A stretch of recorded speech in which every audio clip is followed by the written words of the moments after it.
Welcome into Basketball by Association. My name is Arky. Shea joining alongside me. If you're watching on the video, you cannot miss him from outer space, actually, to be honest with you right now. Ladies and gentlemen, Mr. Joel C. Cortez. Joel, can you hear me over your jacket? It's a well-known fact that being an international sex symbol, as such that I am, requires healthy doses of teal to be involved in your wardrobe. And we're bringing that today along with the... and I got to say this, like, those who have listened to the show for a long time or those that know me, the Spurs have always been my second favorite team. And the Fiesta color logo as such on the jacket, check it out on YouTube. If you're listening on audio, Spreaker, Spotify, iTunes, wherever you get the audio version of the podcast, check us out on YouTube. The Fiesta colors are so amazing, and I wish the Spurs had not abandoned those for the much more staid, silver and black kind of Raiders type of colors. Although in the last couple of years with some of the alternate jerseys, they have brought it back a little bit more, and I've been really happy to see that because... Well, you get an alternate jersey every other night, so, like, how can you not? It's true, but, I mean, you remember, like, even 5-6 years ago, the Spurs alternate jerseys were like, hey, we're going to do a gray jersey with the black Spurs logo instead of the... It's like, come on, guys. Yeah, everyone says, like, no, that's not what we want. Remember, this is for us to buy it. We do not want to buy that one. Right. Or we're going to do silver and black, or gray and black, because it's not even really silver. We're going to do gray and black camo color for military night. I'm all fine with military night, but those are super boring camo jerseys even. It's like the Raiders look good because the silver helmets shine against the black jerseys. You don't get the same thing with the Spurs, and I understand, like, silver and black, Timmy D, all that stuff. There's something to be said about the MO of that franchise, but please get the Fiesta colors in there, especially where we live, like, in an age, it seems like, especially here in the last 5-6 years, we're all back to being about, like, individualistic a little bit and loud and show your colors, and, like, they have that built into their corporate history, and you gotta lean into that more. Yeah, like, the Raiders are silver and black. The Spurs are black and concrete. Like, it's not the same. That's very true. There's nothing, like, attractive about that kind of gray. Just like, ugh. All right, I guess if you ran out of time to think of a color, I guess that's all right. But gray and parking lot, those are your two colors. That's right. That's right. Did you remember where you parked? It's amongst all these jerseys, it looks like. Joel, before we get started, because the trade deadline is coming up this Thursday. Do we get to name the episode, or are we just going to fly right by that? No. Is that what you're saying? Okay. Yeah, before we get to that, it's me teasing the podcast, which I rarely get to do because I forget sometimes. Or you just jump out and say, here we go. Here's before we get to talk about the trade deadline, it's some interesting news about that, which is this Thursday. Joel, this episode is number 94, I believe. And as tradition, we must name this episode. Only two players in NBA history have worn 94. There is one player. In fact, both players are current as having worn 94, but one guy is like a barely G League call-up on the Mavs, so he doesn't qualify. Sorry, guy. I don't even remember your name. The other is Evan Fournier, who is currently on your Knicks. So I'm going to give you the choice of naming this the Evan Fournier episode. It's not all that flashy, a little disappointing, but the problem is that if we go to the 93-94 season, which is usually where we've done our namesakes, everybody who's there has already been accounted for. We've done an Hakeem Olajuwon episode. He was the MVP. We've done a Chris Webber episode. He was the Rookie of the Year. We've hit David Robinson, who was the scoring and rebounding leader that year. We've got John Stockton already, who was the assist leader. So then I'm looking at, all right, well, what are we going to do when we get past 100? And I was going to start looking at games logged, whether it was career games or playoff games or whatever, and just find like unique players. We've got a handful of players who have had 94 career playoff games, but a couple of them we've named already. We've had a Moses Malone episode. We've had a Bob McAdoo episode. And the other ones don't really light the world on fire, except for this guy who his hair was literally on fire. And it's a nice little tie into the Spurs. We can name this the Evan Fournier episode, Or we can name this the Matt Red Rocket Bonner episode, who came off the bench for a bunch of years for those Spurs teams that did win championships, and he did hit some big shots. And it is coincidental that I'm wearing the Spurs jacket today. But I wanted to give you the choice because it's Matt Bonner. I mean, he was goofy. Yeah, okay. That's fine. I don't want to call him the Red Rocket again. There's another connotation for that. But Fournier wore 94 with like the Celtics, I think. So I don't need to talk about the Celtics. No, screw that guy. I mean, and not right now. I think he wore it with the Nuggets as well. Well, I mean, like most recently with the yeah. That's all I care about. I don't have any beef with the Nuggets. Clearly, I have beef with the Celtics. So, Evan Matt Fournier. Bonner? Say what? Matt Bonner? Is that where we're going? We can go Matt Bonner, but as long as we don't give him talk about the nickname. That's true. All right.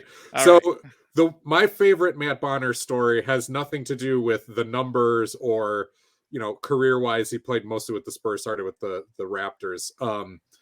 Is that he didn't make a ton of money during his career and was known for being very, very frugal, and was still driving like the Chevy, I think it was the Chevy Silverado pickup truck that he came into the league with. Like, he just kept that thing, and that was his thing, like true blue collar wise. I don't know if he owned other cars or what the deal may have been, but that was a story that was floating around for a long time. And again, I'm looking at the salaries here on Basketball Reference. He's still a $30 million player. Yeah, but if you find yourself in like an old Wrangler or something, hey, do you call him the Red Rocket or Rocker? I said Rocket. Okay, yeah, I see someone says Rocker, which I'm okay with. Red Rocket is the gross one, so let's just Red Rocker would be what, Sammy Hagar from Hey, who knows? Who knows? Montrose and whatnot. I was just looking up Matt Bonner old truck because I wanted to see what that was, and it says Matt Bonner the Red Rocker, an NBA.com story for with the Spurs. So he did go by the Red Mamba. Oh, okay. Facetiously after. No, we're not. We're I also see on Basketball Reference nicknames include Coach B. I mean, he does kind of look like a coach. And Sandwich Hunter. That's maybe the best one. I have more pictures of him as like a potential coach than I do as a player so far in Google Images. So yeah, maybe that's true. All right, so let's get on to some things, right? Here we go. Okay, so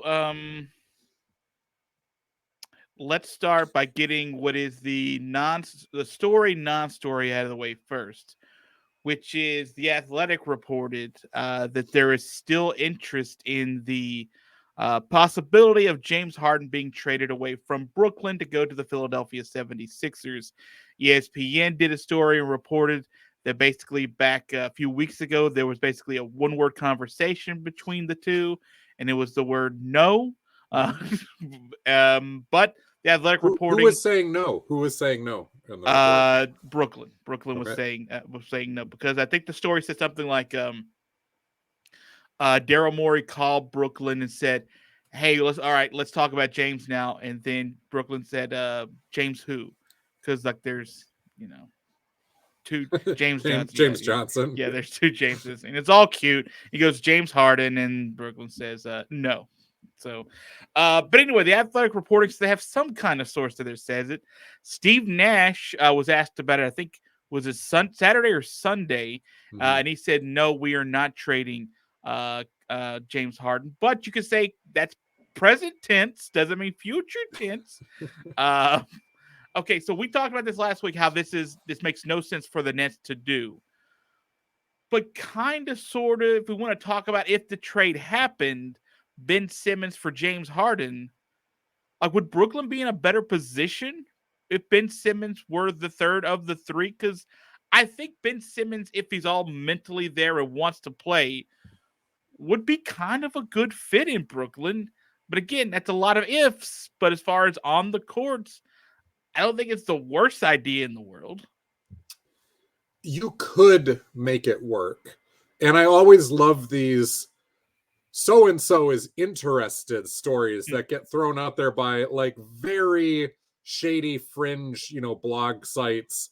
And I don't want to throw too much shade on that because here we are as a shady fringe podcast ourselves. Hey, but we're not cooking up rumors and just throwing it out there onto Twitter just to get some clicks. Oh, we will in a minute.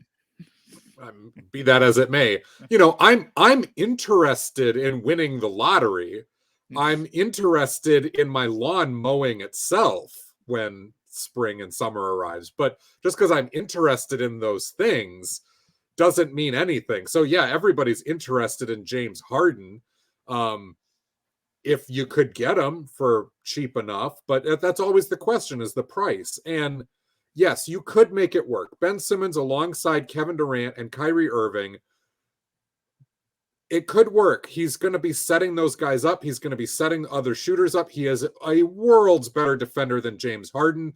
You change the dynamic a little bit because I think you would start Kevin Durant and Ben Simmons up front with whatever big man you wanted. Maybe you even play Ben Simmons at small ball center and like point center in some weird lineups when you throw a bunch of those guards out there with Patty Mills. And if you get Joe Harris back, like you could do some things. And that's all well and good. I think it's the defensive side that's most attractive. But the issue is that Ben Simmons wants to just be a table setter. James Harden already, paces the NBA in assists regularly, is top 3. So he moves the ball and he gets assists. You don't need another facilitator, right? Let me ask you about that, okay? There have been stories out there that Kyrie and company are a little less than enamored with how much James Harden dribbles the ball right now. Sure. So there are, I think, reasons I would think why that's happening right now. But Kyrie is not enamored because Kyrie wants to dribble the ball a little more than above average, which is part of the problem of this lineup. We have said they are ISO players, and they got to get into their, the highlight package, the 2K highlight package, dribble package in order to get their points. It just is what it is. And that's true. But also, I mean, isn't there something to be said for like how often all 3 of these guys, again, have played together that if James Harden, for the most part, is like the one lone scorer star guy on the court for the majority of the time, the last few weeks, and will be for a couple more, especially at home games, that he feels like he has to do it on his own, that like he is the scoring source on this roster. But even despite that, I mean, we can sort of semi-discuss that a little bit. If there's enough discontent there between Kyrie, and if Kevin Durant thinks the same thing, no matter how good they might be together when they finally get all back together, like, is it even enough to make a move like this, or would this just be a move? Do you think, if you're Nets management, the move to just for the sake of making a move? I agree with everything you just said. James Harden has to do what he has done in order to get the Nets to where they have been. And they suck right now. So and so things are going to be a little bit raw when you're losing, and that coincides directly with Kevin Durant getting hurt. It just shows how important he's been. The Nets have not had enough shot makers besides their couple of top guys. So to get Ben Simmons maybe sets up some other people for a few more shots, but are you actually just then requiring Kyrie and Durant to hit more shots consistently, even more shots, because James Harden is out of the way? Or are you greasing the wheels for some of the lesser guys to be able to chip in more? I think it's the latter, because the lesser guys have had their chances to chip in more and have not hit those shots. And again, Joe Harris being there would help because of the gravity that he provides in, pulling the lane open a little bit more and that sort of thing. But it's been an ISO heavy team out of necessity. Adding Ben Simmons to that does not necessarily fix those issues. It maybe even exacerbates some of them. I think it helps defensively. If I'm the Philadelphia 76ers, I'm a little bit shaky on the James Harden fit as well, because it's Joel Embiid's team. James Harden has not played nice when other stars have said, no, I got to be on equal footing with you. And maybe that's part of what's going on in Brooklyn. I don't know. But this is Embiid's team through and through. And it's a team that's been top 4 in the East through much of the year. Embiid playing like an MVP. They have Dude, like this may be the year. Like this. It like could. It very well could be. I mean, like Kevin Durant not getting nearly as many, minutes to be able to even qualify for some of these statistics rankings right now. I mean, outside of and Giannis, it could be a little fatigue factor. His numbers aren't as good. Like this could be, like he's playing like it right now, going into the All-Star break. Like this could be his year.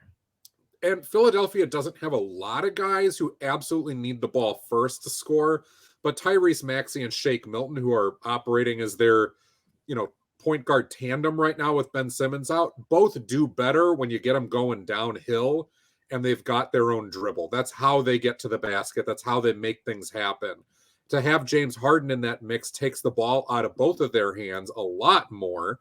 And I think then downgrades what they bring to the table as good young athletic players. Let's also not forget that Joel Embiid, while he very much can work out of the pick and roll, and you can spoon feed him out of the dunker spot, and having some assisted baskets is very nice for Embiid to mix things up. He very much prefers to operate with the ball in his hands, to get it into a post up in the mid-range, do a face up, from the elbow or whatever it is, back somebody down. He's going to go into his own highlight package of stuff, his package of moves to get his baskets. And again, you could dueling banjos with Harden in the second unit.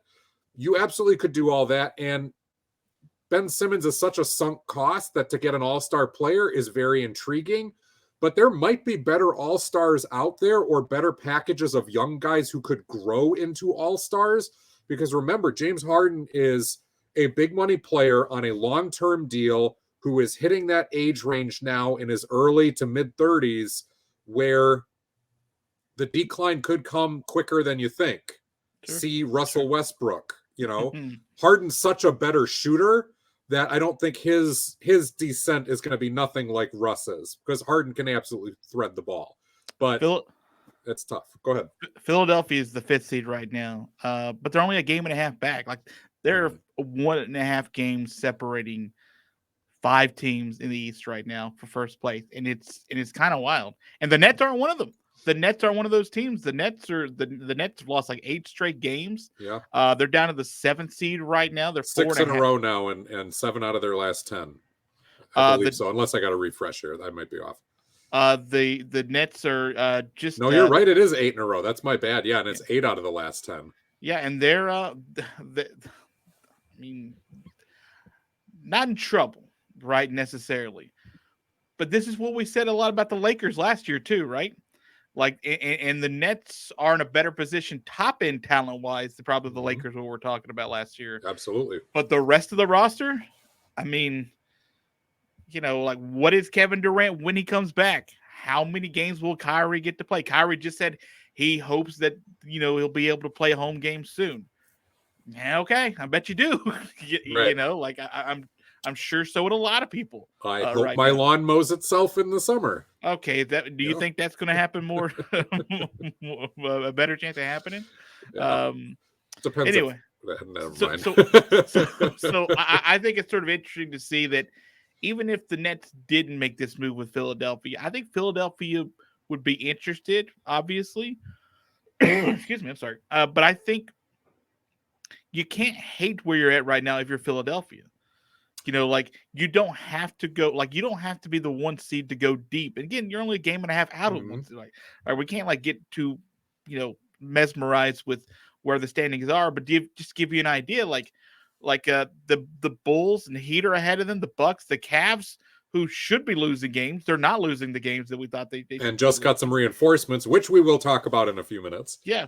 So like, Joel, I mean, if I'm Philadelphia, I'm like in Philadelphia, like I think you are right. Do you want to are you looking to make improvements? If I'm Philly and I'm in this position, despite the head case, I mean, straight up head case scenario that Ben Simmons has presented me, do I want to swap Ben Simmons out for a very accomplished player, a Daryl Morey player who has been chemistry questionable throughout much of his career? I'm not going to say full-blown head case, although Remember Harden forcing his way out of Houston and some of the stuff that happened there? It was unprofessional. And he has had abrasive relationships with most of his co-stars. And if that is actually happening again on a team that he essentially forced his way to go play with two of his buddies, and now having played with two of his buddies, right, now that's not working out. Right. I don't need another Ben Simmons situation arising here. He's a sunk cost. So I'm willing to accept a much lesser deal from the Sacramento Kings or the Washington Wizards or somebody that's blowing up their ship here, and to pick up usable, maybe veteran parts and a young guy. If I could somehow get De'Aaron Fox, I would do that in a heartbeat, even though that means I'm moving on from Tyrese Maxey and or Shake Milton. That just is what it is.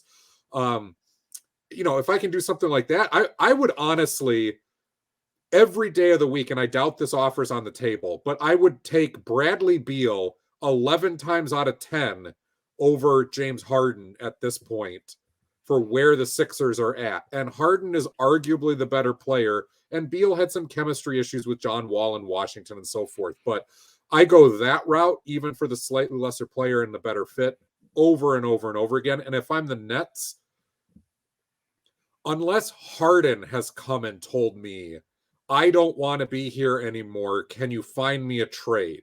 I ignore any and all smoke elsewhere. Kyrie Irving doesn't get to be disgruntled about somebody holding the basketball too much when he has been on the team for 5 minutes this season. Like, that is irrelevant. If Kevin Durant is coming to me going, look, don't tell James, but I don't really think this is working. Okay, I listen to that because Kevin Durant is my present and my future of this team for the next few years. But otherwise, it is too early to blow up this experiment because, as you said, we have never seen these three players on the court together for more than like 5 games in a row. And they're really good during that stretch. Like, yes, they're really, really good. And you invested everything to get to this point. So don't sell for 75 cents on the dollar, which I think is what a Ben Simmons trade is, when he is such a question mark. And we've talked about this before, so I won't go into it again. But you do not know what you are getting from Ben Simmons at this point at all until proven otherwise. And you want to add that variable onto a team filled with variables that is in a championship or bust mode sitting in the 7th seed? No. Yeah. Let's stay in the big markets, especially of the New York, where the Knicks, losers of 5 of the last 6. And the record book says they've won 24 games. I just feel like I haven't seen any of them in like 3 months. It just, you just never get any kind of momentum. Anyway, the story is now that Julius Randle is up for trade. The New York media has been reporting that the Knicks are open to offers for Julius Randle. He is, you may remember him doing the thumbs down comment to to the fans a few weeks ago. He tried to apologize that away. He had a terrible turnover a couple weeks ago in a game where he threw the ball out of bounds. The fans booed him. And most recently against the Lakers, he was on the sideline getting a little help from an assistant coach with the laptop, and he basically shoved the guy with the laptop out of the way because he didn't want to see it anymore, and then got back and forth with him. Got back and forth to an issue with the reporter just, I think, yesterday when they asked him about the rumors. He called him, quote, gossip. So, Joel, things have been better for Julius Randle and the Knicks. He got his bag, as they like to say, a whole bunch of money in the offseason. His numbers are down, not drastically down, but they are down from what they were last year. The team isn't winning clearly nearly as much as they thought they would be winning, or even what they were winning last year. So let's broach this subject. You, as someone who is not as tired of this team as the other person on this call, should the Knicks be interested in moving on from Julius Randle? Because the reporting is there's been a whole lot of effort issues in the last few weeks with one Julius Randle too, late in games. You know my bias in this story when it comes to the Knicks. and I would trade Tom Thibodeau to Barbados for a bag of coconuts first before I would trade Julius Randle, because do the coconuts have a laptop? We can't have that. We can clearly not have that. It depends on whether you have Wi-Fi for them or not. I think a lot of the effort and attitude issues probably stem from, again, internally in the locker room, and this goes back to the Thibodeau being abrasive thing and wearing out his welcome quickly on players. And the more that the modern era has set in, the shorter that attention span has been to his shtick. And he's had issues with Kemba Walker. He had issues with Kevin Knox. He got Kevin Knox traded away, presumably. The guy that they bring in, Cam Reddish, has really yet to play, even though Cam Reddish could absolutely help them with the problems that they have. So for this to be floated out, I do not doubt that Julius Randle is frustrated. I do not doubt that that is probably coming through in some ways that he could probably handle a little bit better. But we're probably not noticing all of the ways that it has been tried to be handled. I don't know if it's more egg on New York's face to make a coaching change a year after Tom Thibodeau gets Coach of the Year, or to trade Julius Randle right after you gave him his bag. Either way, that looks bad for New York, and it looks like the same old dysfunction. So my guess is nothing will be done at the trade deadline with either of those guys. Yeah. And then you go into next year to see if, hey, well, we reshuffle the roster, we'll give Tom another shot here, and then we'll reevaluate by next trade deadline. I think that's more where this goes. I honestly would rather see them, and we talked about this like 2 weeks ago in our big fake trade extravaganza where we went through some ideas, so go back and listen to that show if you haven't, episode 92. I would rather see them move Obi Toppin and Mitchell Robinson and bring in somebody established like a Miles Turner to pair with Julius Randle up front and to address some of the defensive issues, but still give you a little bit more stretchiness. There are other ways in that backcourt to shuffle things up. They don't have a lot of like world beater moves that they can make unless you are trading Julius Randle. You know, if, for example, if Brooklyn is lying and goes, we would be interested in a James Harden trade, and Harden became available for Julius Randle, I would look into that for both teams in a heartbeat, despite all the things that I just said about the Philadelphia 76ers and why that might not be a great idea. I'd look into Harden in a heartbeat. I just don't know if Harden is a Tom Thibodeau player. The problem is that there are like 8 guys in the league who are Tom Thibodeau players, and the rest are trash garbage as far as he's concerned. And that's the real problem here. So, because he's not adjusting to what he has. And I mean, I've gone over that too many times. So I don't think Julius Randle gets traded. They maybe take calls. I'd be surprised if it happens. Let me throw this out there. It has been positive. Listen, this name's been thrown out there a lot too. But there's been discussion that the Knicks have reached out and started discussions about De'Aaron Fox. Mm-hmm. I don't know if that's something that would actually happen. You trade a former Wildcat Kentucky for another Wildcat in Kentucky. I also don't know if that necessarily makes the Knicks any better than what they are. It probably makes Julius Randle a little angrier because he goes to like an outpost like Sacramento at this point. But it gets him out from under Tom Thibodeau. Mm-hmm. And who knows how they can go the rest of the way. If Sacramento's blowing it up, then maybe I don't know, a standard point from another. The funny thing is, if that Randle gets traded, the Knicks, being the Knicks, will not get rid of Kemba Walker, not get rid of Derrick Rose or Emmanuel Quickly, and you will add a 4th player at your point guard position, you know, and like continue the problems that you've had. I think so. Being now deep enough into the Tom Thibodeau experiment, I can see how this Knicks defense, and despite the fact they blew like a 15-point half-point lead, like like all of it in the third quarter, like they just to the Lakers, like it just they're really a good defensive team. They're like in the top 5 in the league in points allowed and what's it called? Field goal percentage, efficient. They're good defensively. Offensively, like I don't know what the statistic is, and I know people try to make it up, right? but there's just a lack of flow offensively. Mm-hmm. Like there's just no rhythm to this team. Like you know, with like Embiid despite and the fact 76ers, that they're taking way more threes than ever before, which I did credit Tom Thibodeau with allowing that to happen, but you're exactly right. It's a weird offense to watch that's very stagnant, that doesn't sort of know how to manufacture offense sort of when they need it. You know why? Because only one thing happens at a time in a Tom Thibodeau offense. You sit there and watch it. There is one action at a time. There is nothing going on backdoor.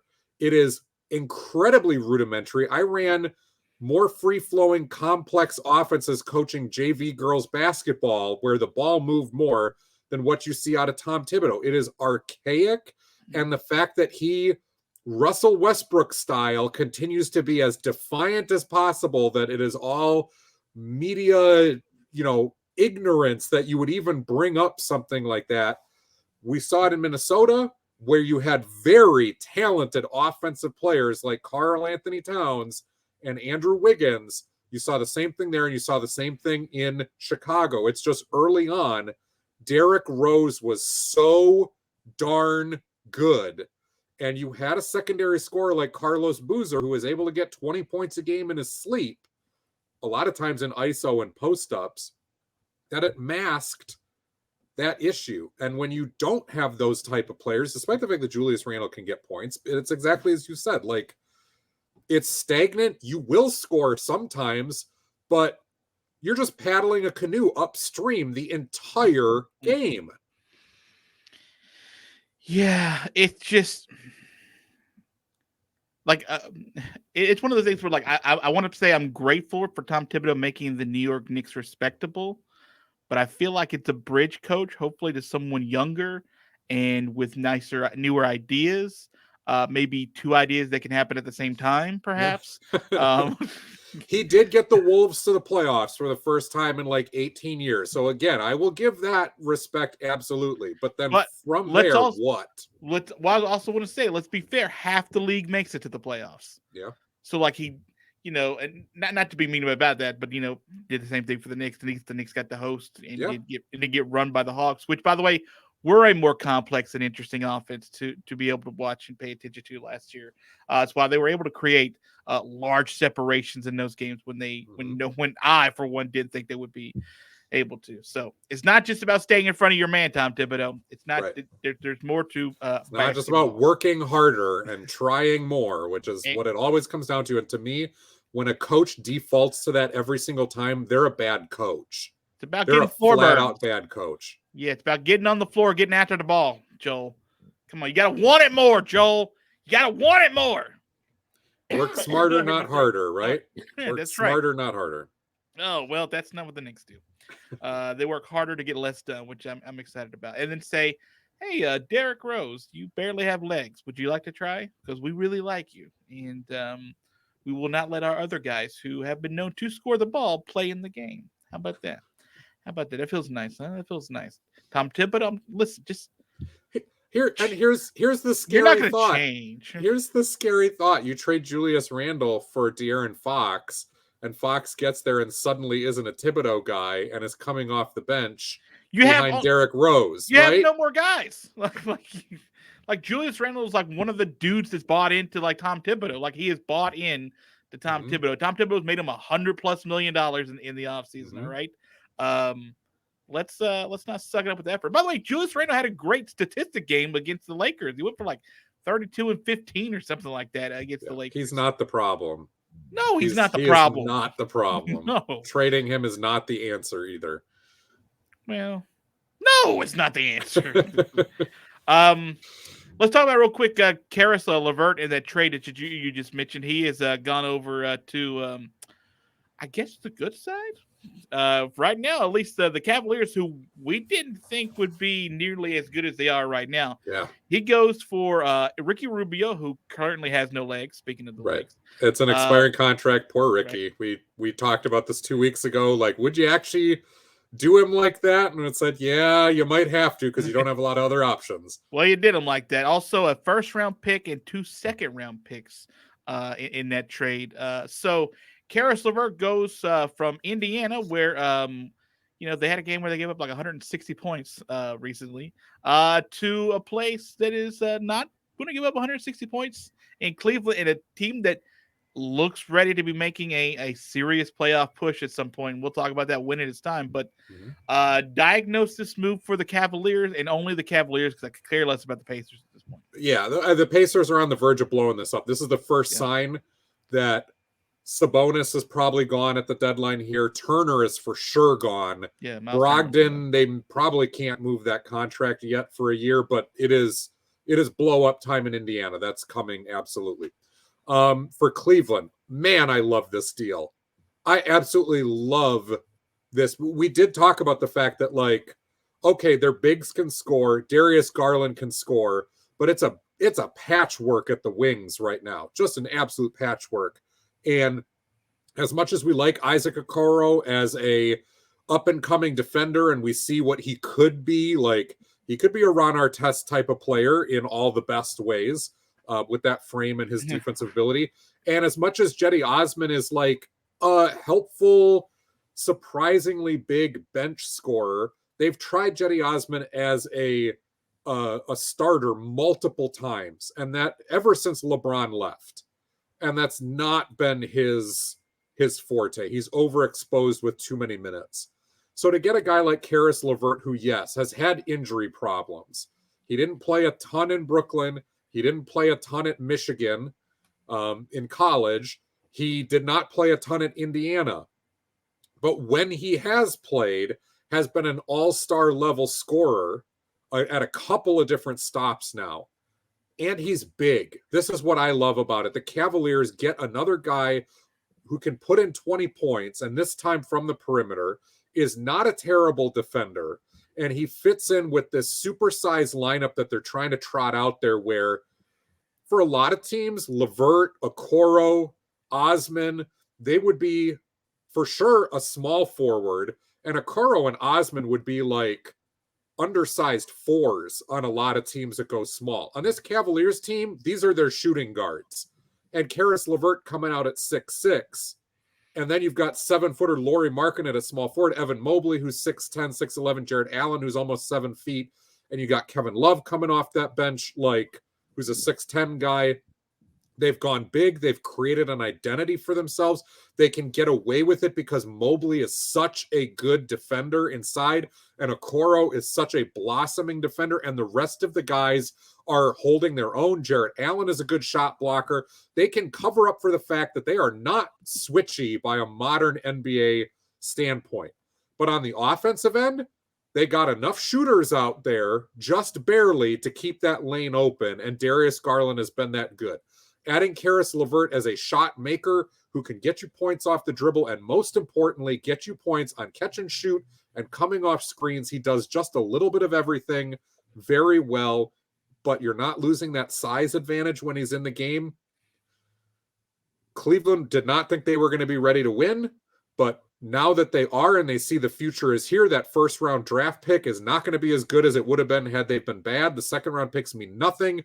This is a chef's kiss from me as far as going, look, we got something here. We got to build on this. It's not like LeVert is old. He fits into the timeline of this team. The dude's 27.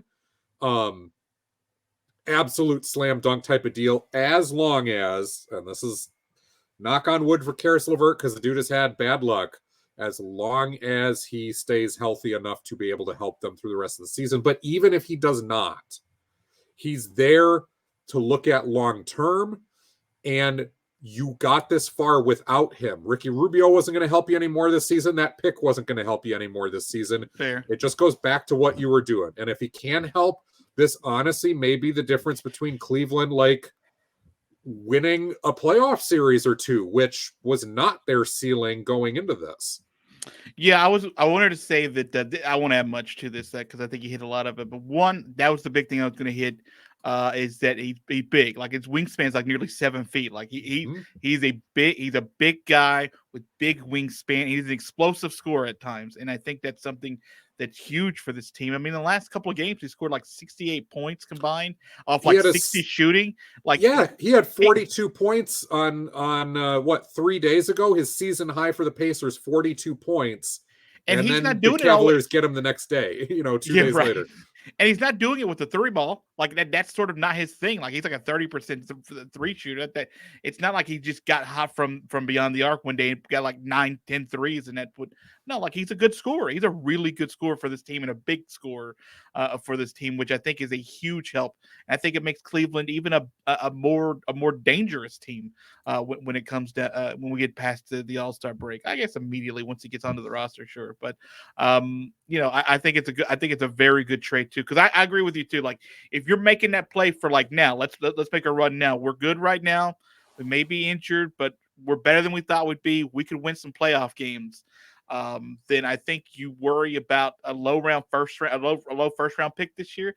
That don't mean jack to you right now. Like that no, it means nothing to you right now. Like, what do you want with the 24th pick or something like this year? This year's draft is so top heavy after like the top 4 or 5 guys anyway, max.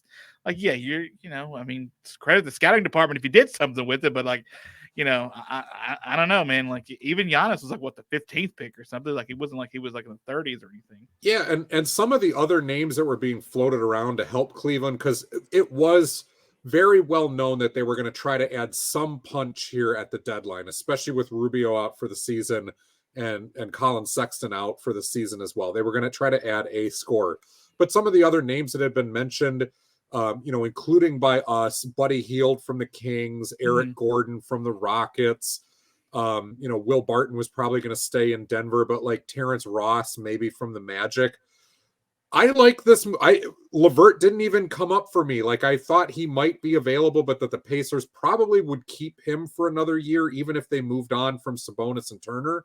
That LeVert and Brogdon probably would stay, and they would see what they had there. It's why it's such an indicator for you that they're about to blow this thing wide open. Oh, 100%. 100%. Yeah. So I like this idea better because LeVert is a better defender than all 3 of those guys, especially Hield. And again, just the size. Terrence Ross is a big player, and he would have fit the MO there. But Ross has shown that he's probably best as that bench scorer in the second unit. LeVert has been a starter through most of his career. Yeah. And I wouldn't have hated getting Ross on the. I wouldn't have hated putting Ross on this roster. It's just if Caris LeVert's the other guy that you like the 2 options, I would have gone with Caris LeVert. Sure, yeah, as long as you're like especially if you get rid of like a an expiring contract or somebody who can't play the rest of the year. Yeah, absolutely. To get a guy who fills a need and fits your identity for not having to give up any of your players at this point is a real coup. Yeah, it is. And we talked about how the injuries might hamper teams like the Bulls with the trade or with Cleveland coming up for the trade deadline. Turns out it kind of worked out in the favor since Indiana was so willing to, part with. Indiana basically said, like, we'll take the low first-round pick and we'll take a couple second-round picks and, we'll take the expiring contract to help us out to build going forward. Yeah, and they're probably going to use those things to grease the wheels now on future deals. That they may not even use what they've got here, but in order to make a Sabonis trade work, a Turner trade work, a Brogdon trade, whatever it is, or as you get to draft day and they try to move up, that's exactly how you do it. You take these low first rounders and you slide that in there with your number 8 pick or whatever you get, and you're moving up to 4 or 5 because that's what you really want. And the other team is willing to take a couple of looks at somebody. Or at the draft, like they're getting that flexibility. It's a huge sign that bigger moves are coming for the Pacers. I was going to look real quick. I think there are currently four teams with the worst record they're in right now. Not always the worst record gets the number 1 pick, so to speak, but like as far as getting up into the high end of the lottery, which is where you want to be. Yeah, get rid of all your good players at this point. It did not work. You made a good effort at it. You had a couple of decent seasons. Sabonis is a hell of a player. Turner can be very helpful. I love Malcolm Brogdon, but he hasn't been healthy. Blow that thing up. Get that high pick. No matter the coach, this group of players, all of it it gets you to the first round of the playoffs, and that's it. That's all it gets you. Get you swept out of the first round of the playoffs is what to get you. Okay, I think this may be the last topic. I don't know. We'll see. The Boston Celtics all of a sudden are really, really hot.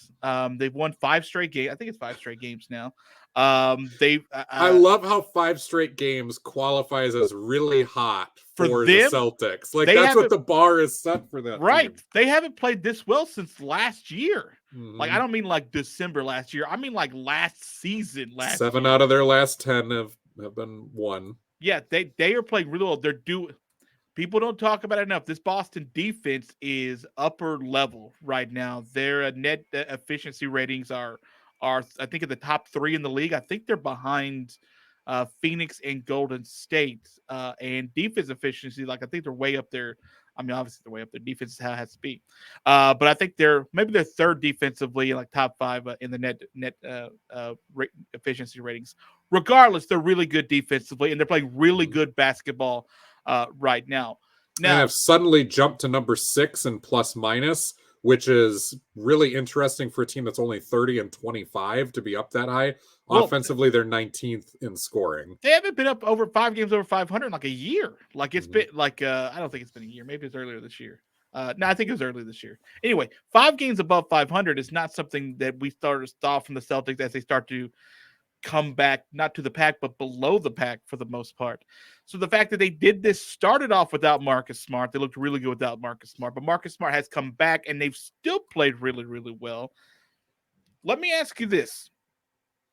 I don't want this to just sort of be like the barometer of what this team is, because who knows? But seeing as the trade deadline is this Thursday, this recent hot streak and the way they've done it, beating these different types of teams too, like winning in different ways. But like, I think for the 6th time this year, holding a team under 90 points was like the 2nd most in the league or something like that. We've got the 4th best defensive rating according to NBA.com right now. So do we think this recent performance over these last 3 weeks or so, do you think this pauses some discussion, you think, from not Danny Ainge, who Brad Stevens, the new GM there, that Brad Stevens may halt some of that conversation as far as a move has to be made this trade deadline? Because that's what we've talked about all season, basically. It's like they needed to move parts to make this work. But right now it's working. But over the last 3 seasons, we have seen them do this, where they rattle off a really nice stretch of 10, 15 games, and it looks like they're back, and like they finally put it all together, and then they go out and lose 7 of 10 and play 500 basketball the rest of the way after that. And you do have a new coach in place, but I think it is unique in that Brad Stevens has been around these guys for a long time, especially the key parts. He coached them himself. Mm-hmm. So regardless of what you're hearing from Ime Udoka, and you definitely want his opinion on this of like, hey, is this real progress? Or are we just on a good hot streak? Is this sustainable? I think this is the first real gut test for Brad Stevens as general manager to go, I've seen this song and dance before. Sure. I know this team is good. We've been saying they're good, but they haven't played up to it. They just show it in flashes. So I think a lot of it depends on what deals are out there. If I'm Brad Stevens, this does not make me stop calling people. I'm still out there doing my due diligence. Okay, well, let me ask you this. Talking to people just as much as I would. I maybe have slightly less incentive to pull the trigger on a deal where I'm like, man, I'm really struggling with this one. I'm not sure, but you'd have that motivation to go, yeah, but we need to do something. We got to shuffle the deck. Maybe it takes away that urgency, but if the right deal comes along for a player that I've kind of liked for a while, I don't think this stops me from doing that. Okay, well, let me ask you, the 2 guys that we've talked the most about and has been bandied about the most that they might move at some point is Jaylen Brown and Marcus Smart. Those are the 2 guys that we seem to think that this is Jason Tatum's team, and he's the guy that's going to be the big stick on the bus right now. So, you know, Jaylen Brown can get you a bunch in return if you find a pretty good deal for him. And Marcus Smart's sort of been that other guy that sort of felt like an odd wheel in this team for the last couple of seasons. But again, when you look at sort of like how the team plays with him, it's not poor performances for the most part. It gives you some head-scratching moments in games, but overall, like, he's been a good teammate. He's been a good player for the Celtics, and generally when he plays well, they do play well too. So yeah. does this make you want to sort of reel in if you're talking to someone about Marcus Smart or Jaylen Brown, or still would you be on the gas about those two guys? If I'm getting all-stars back in return for either of those players, I'm still pulling the trigger. Maybe I'm not trading both of them, whereas that probably would have been a thing. If they were still in the tank here, I would have traded both of them at the deadline. But with them playing better, I'm probably looking at one deal, changing slightly fewer variables, and then reevaluating at the end of the season and moving the other one if this didn't make the difference. We posited the idea of a Jaylen Brown kind of three-way trade with the Hawks and the Blazers involved that essentially netted the Celtics, CJ McCollum, and John Collins. I would still do that if I were the Celtics and that sort of thing were available. If I'm only getting John Collins back, no, I don't need to get rid of Jaylen Brown for what is a fringe all-star just to shuffle that deck. Same thing with Marcus Smart. It's been rumored, for example, that the Timberwolves, who are trying to make a bigger playoff push of their own and are really trying to hang their hats on defense all of a sudden, that they are really hard after Marcus Smart right now and trying to get him. But again, what is Minnesota giving up? Is it Jaden McDaniels and Malik Beasley, which is kind of what I think is probably going on there? And then maybe a lesser pick, because Minnesota's not going to get rid of one of their key guys. They're not getting rid of D'Angelo Russell. Towns and Anthony Edwards are not on the table. Jaden McDaniels is a nice prospect, really interesting NBA skill set and body as what he could be. By the end of last season, a lot of Wolves fans, a lot of people were thinking that he may be their third best player in a very short period of time. That has not come to fruition this year yet. Malik Beasley, very nice secondary scorer. So you're going to split Marcus Smart for those two guys. Do either of those guys help you win playoff games? I don't know. And that's where if Boston doesn't have to shuffle the deck, maybe you do keep Marcus Smart yet for one more playoff run. But I think where the urgency still has to be is in your secondary group of guys. What is Dennis Schroeder to you? Nothing, right? He's a guy on a one-year deal who's playing for his next contract. Somebody wants him, move him. If I can get something for Enes Freedom Cantor, I'm doing that. Grant Williams, they like a lot. Aaron Nesmith, they like a lot. I always forget that he changed his name until you have to say it out loud, and you're like, oh, yeah. Josh Richardson, if I can get something for him. Peyton Pritchard and Romeo Langford, the Celtics like those guys. Those guys cannot be untouchable. So I'm looking through that secondary list and just seeing what can I do again to improve the balance of this roster, which has been the issue for a long, long time. And I don't think it's going to get solved with the secondary guys just moving around. I think it is a Jaylen Brown, Jason Tatum issue.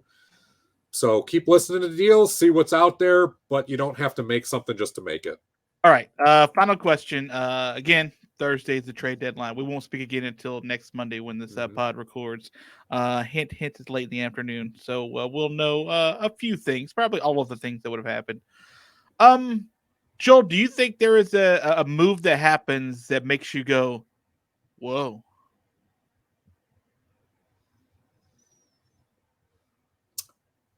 If the Lakers somehow find a deal for Russell Westbrook in any capacity, and I don't care whether it's John Wall, any deal, I will go, whoa, I cannot believe they talked someone into that. We are seeing the detonation of a Hall of Fame career on an Allen Iverson level with the exact hallmarks of, okay, physically he can still do some of the stuff, just not all of the things.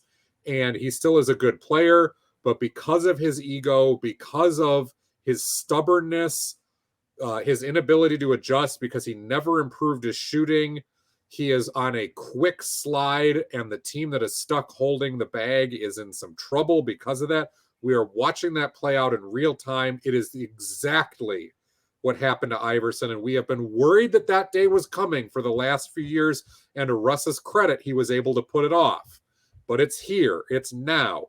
Allen Iverson got traded a handful of times at the end, but Russ just got a new contract not too long ago that is massive, and I don't think there's a deal out there. So that would be surprising to me.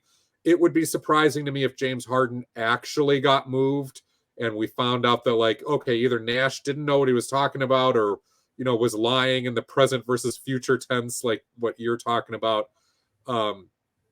Those things would really surprise me. I would be moderately surprised if the Knicks moved on from Julius Randle, but then again, it's the Knicks. And come on. To me, the hardest part there You're be to go, wow, you guys are you're going to save face for Tom Thibodeau that hard? Yeah, Tom, really? Again, you can't, you should not make, go ahead. If it's an issue between those two, throw them in a room. If you have to miss a couple of games while they're still fighting it out, that's fine. You probably win at least one of them. And then whenever they come out bruises and all, it has to be the thing. Like, it has to be. The Knicks are so much worse with that Julius Randle. So much worse. Leon Rose does not strike me, and the rest of the front office at this point, and this is a credit to the Knicks, does not strike me as that dumb to pull and that short-sighted to pull this type of a move. However, if James Dolan walks through that door, and we know this thing has happened before, where he comes in and goes, no, this is my team, and Julius Randle is a disgrace to everything that makes this franchise great, and I don't want him as part of my toy anymore. Get rid of him. I never want to see him again, and overrides these guys. That is the big wild card in the room, because Thibodeau's not going to trade him. He can't. And I don't think Rose would do it. But we've seen the Knicks do such head-scratching things, and then it comes out years later where it's like, yeah, so-and-so was under a massive amount of pressure to cave into what James Dolan wanted in that moment. And to Dolan's credit, it sounds like he's been hands-off a little bit more the last couple of years, which is probably why the Knicks have been better the last couple of years. But there's still always that danger that he just changes his mind and goes, my shiny new toy demands something shiny and new again. I think it's just interesting because it is the management that has gotten them a couple of players recently, and Julius Randle for that matter. Mm-hmm. But it's Tom Thibodeau that hasn't played with those toys, or refuses to play those toys. And whether that's all his discretion. He gets to be the coach and all, but it's not as if the management's not trying to give them an opportunity to be successful. He doesn't see them as fits. And I don't know why Tom Thibodeau would even be interested in sort of a Cam Reddish if you're not going to play him, or, a Kemba Walker if you're not going to play him. Like, it's just, you didn't think about the fit. You didn't think about the possible injury. Well, the definite something's wrong with Kemba's knee. Like, you just didn't think about all that before you brought him in. Like, if that case, that's on you too as the coach. Like, I don't know. I do think there's going to be a move that makes us go, whoa, right? I think there's going to be a pretty seismic move one way or the other, and I think it's going to be one of these sort of Cleveland type teams where we're like, oh, hey, they're like Chicago. Chicago makes sense to sort of have a move that you're like, oh, dude, okay. Like, I don't know what that would be. Or the Blazers blow things up quicker than we thought, and Lillard, that was going to be my second thing. I was like, I think there could. I don't know anything about the Blazers specifically, but there could be something where like a big name player like that, and the team just sort of say, "Hey, this is our best chance. The guy's about to go away and not be on contract anymore. Let's get something." I don't think it's going to be a quiet deadline. I'll just put it this way: it's not going to be just a bunch of, dudes who are like first or second off the bench kind of thing. So yeah, I agree with that. And I just don't want it to be the Knicks, because it's not going to be the good whoa. It's going to be like the whoa.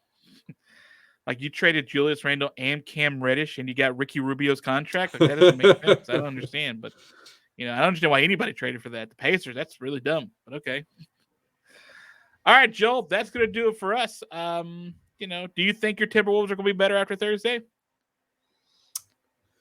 I actually think it's a longer and longer shot that they pull that type of a move unless they can get Marcus Smart, just because they have been playing so well, and a lot of their young guys all of a sudden are really coming into their own. So it would make more sense for them to take the next couple of months, take that shot, getting into the playoffs. Right now, they're on the cusp of not having to go to the play-in tournament, which is huge. And there's not a lot of room between them and the Jazz, the Mavericks, and the Nuggets. Those three teams are very catchable out west. So take these couple of months and see how those young guys play. They may just wind up playing up their value to where you can trade them this offseason for something even better.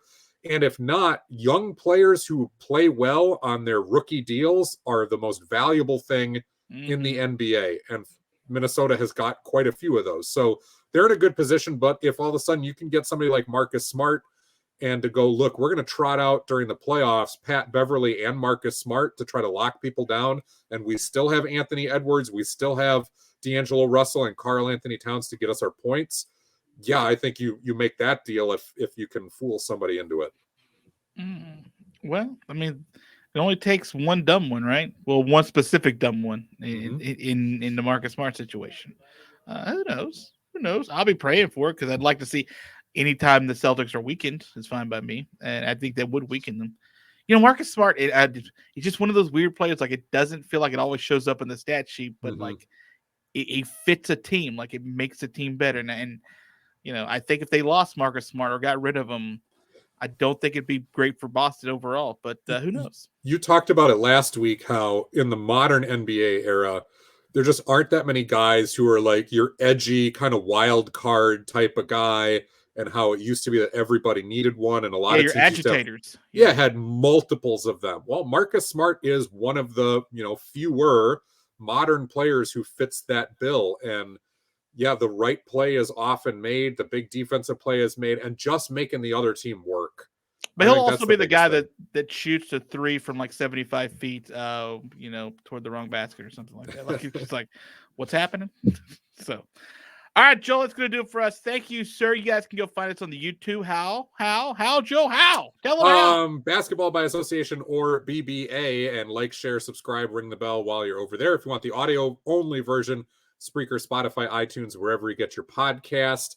This has been not the Evan Fournier episode, and as you're always told, do not Google that. This has been the Matt Bonner episode, and no, I won't use his nickname that was forbidden to me earlier in the show. However, I will say, thank you, Matt, the Sandwich Hunter Bonner, because we had an episode in your honor.